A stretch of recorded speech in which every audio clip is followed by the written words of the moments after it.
promotion munga hai noi hapang ni sebok rokno thokai mani da kalaikha haste hapang Supreme Court ni SLP tongmani yagulobo promotion manjak ad hoc sebok rokno regular promotion ni financial benefit rejakna ni saklai mungrekha haste cabinet tangsalo kaisa kokthum banda khlai o saklai mungrekha mantri Sushant Chaudhary Hastin sebok lainarokni promotion te yaksi hapangni jorao koksil chamung kasamani abon yaglo hastin sebok lainarokni promotion bathagai thangmani bisikolokma jora romoi o jengjalte pailia paithako 2021 bisio hastin sebok lainarokno ad hoc basis o regular khlainani saklai mungrumani haste hapang abon yaglo 2025 bisini jun tal jora 13082 sebok lainarokno khlaijaka regular phiaba o ad hoc basis o regular khlaijakmani beramo nukjaka katal jengjal o jengjalna sakomanani sanmungti saka ad hoc basis o promotion manai sebok rok paithako sebok lainarokni sanmungno borom roi high court ni retired judge Arindam Lutno tui khlaijaka kaisa committee a committee ni report manman yagulo tangsalni cabinet meeting o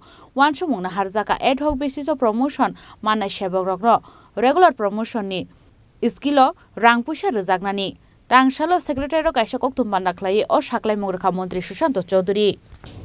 যেটা হচ্ছে ত্রিপুরা রাজ্যের কর্মচারীদের সঙ্গে যুক্ত আপনারা জানেন যে 2021 সালে কর্মচারীদের প্রমোশন নিয়ে রাজ্য সরকারের একটা সিদ্ধান্ত গ্রহণ করা হয়েছিল যে অ্যাডহক ওয়ান টাইম প্রমোশন তাদেরকে প্রদান করা হয়েছে কারণ সুপ্রিম কোর্টে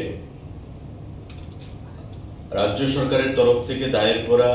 আগের সরকারের সময় একটা মামলা চলছে এখন পর্যন্ত যাকে আমরা এসএলপি বলি স্পেশাল লিভ পিটিশন প্রমোশন সংক্রান্ত বিষয় নিয়ে তো স্বাভাবিকভাবেই যেহেতু সাবজুডাইজ ম্যাটার সুপ্রিম কোর্টে রয়েছে তাই আমাদের সরকার গঠন হওয়ার পর 2021 সালে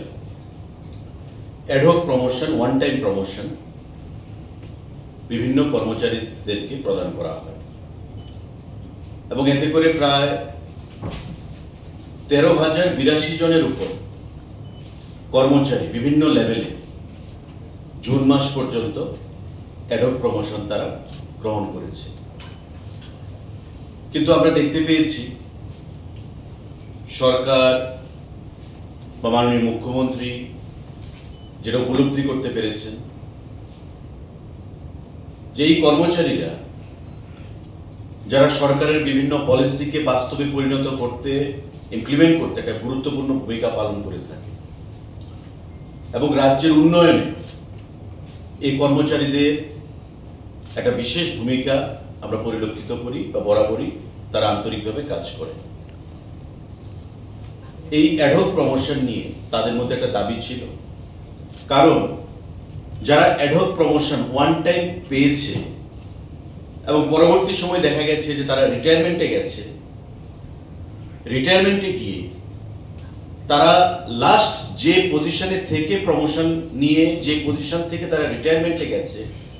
তারা ওই লাস্ট পজিশনের ফিনান্সিয়াল বেনিফিট পাচ্ছিল না অর্থাৎ ধরুন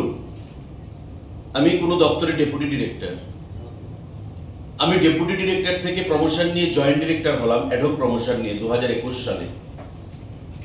জয়েন্ট ডিরেক্টর হওয়ার পর আমি 2022 বা 23 সালে আমি রিটায়ারমেন্টে চলে গেলাম আমি রিটায়ারমেন্টে যাওয়ার পর আমি কিন্তু জয়েন্ট ডিরেক্টরের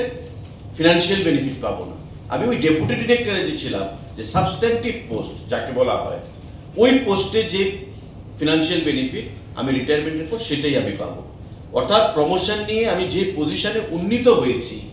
রিটায়ারমেন্টে যাওয়ার পর সেই পজিশনের ফিনান্সিয়াল বেনিফিট আমি পাবো না অর্থাৎ কর্মচারীরা পাচ্ছিল না তো এমন প্রত্যেক দপ্তরে প্রত্যেক লেভেলের কর্মচারীরা যারা ওয়ান টাইম প্রমোশন নিয়েছেন অ্যাডহক প্রমোশন যারা রিটায়ারমেন্টে চলে গেছেন তারা ফিনান্সিয়াল বেনিফিট থেকে বঞ্চিত হচ্ছিলেন মাননীয় মুখ্যমন্ত্রী বা আমাদের ক্যাবিনেট সরকার যত্ন সহকারে সে বিষয়টা নিয়ে আলোচনা করেছে এবং মাননীয় হাইকোর্টের রিটায়ার্ড জাস্টিস অরিন্দম লোধকে দিয়ে একটা কমিটি বানানো হয় উনার রিকমেন্ডেশন চাওয়া হয়েছে যে বিষয়টা নিয়ে কি করা যেতে পারে, যেহেতু আইনি কিছু জটিলতা রয়েছে। তখন অরিন্দম লোধ সাহেব ওনার রিকমেন্ডেশন প্রদান করেছেন এবং আজকের ক্যাবিনেটে সেটা সিদ্ধান্ত গ্রহণ করা হয়েছে যে 2021 সালে যে অ্যাডহক প্রমোশন চালু হয়েছিল তাদেরকে, যারা রিটায়ারমেন্টে গেছে বা অ্যাডহক প্রমোশনের বেনিফিট নিয়েছে, সমস্ত অংশের কর্মচারীদের প্রমোশনকে ট্রিট করা হবে রেগুলার হিসাবে। অর্থাৎ সমস্ত অংশের কর্মচারীরা, এই যে 13,082 আমি বললাম যে সংখ্যাটা, গত জুন মাসের 30 তারিখ পর্যন্ত যা ফিগার, যে অ্যাডহক প্রমোশন তারা নিয়েছে, সমস্ত অংশের কর্মচারীরা যারা অ্যাডহক প্রমোশন নিয়েছে, প্রত্যেকের প্রমোশনটাকে অ্যাডহক না রেখে সেটাকে